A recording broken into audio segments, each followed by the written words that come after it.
শরীফ ওসমান হাদি মারা গেছেন। আমার হাতি দরকার। আমি উন্মাদ, আমি ঝঞ্ঝা, আমি ভিতিয়ে ধরিত্রীর বলবীর চির উন্নত মানুষের। আমার দেশের জন্য হাতি দরকার, এইটুকু বুঝি। প্রতিটি ঘরে ঘরে হাতি দরকার। সবাই হাতি হব,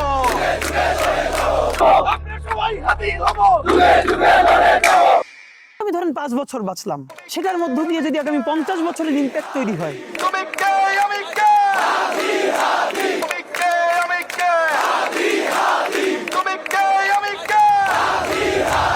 সবাই যখন মৃত্যুটাকে ভীষণ ভয় পায়, আমি তখন হাসতে হাসতে আল্লাহর কাছে ভীষণ সন্তুষ্টি নিয়ে পৌঁছতে চাই যে আমি একটা ন্যূনতম ওই জীবনটা লিড করতে পারলাম, যে আমি একটা ইনসাফের হাসি নিয়ে আমি আমার আল্লাহর কাছে পৌঁছতে চাই।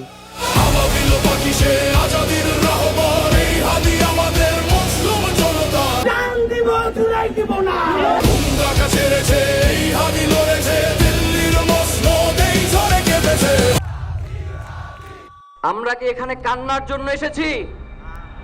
আমরা এখানে কিসের জন্য এসেছি? আমার ভাইয়ের রক্তের বদলা নেওয়ার জন্য আজকে আমরা এই জানাজায় দাঁড়িয়েছি।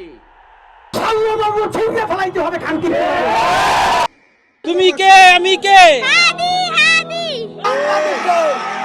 জুলাই জনতাকে নিরাপত্তা দেওয়ার জন্য যদি এইখানে ঘোষণা করে 100 লাশ লাগবে, সেই 100 লাশ আমাদের হবে ইনশাআল্লাহ। হারামজাদারা মনে রাখ, জীবন রে আল্লাহর কাছে ওয়াকফ কইরা দিছি।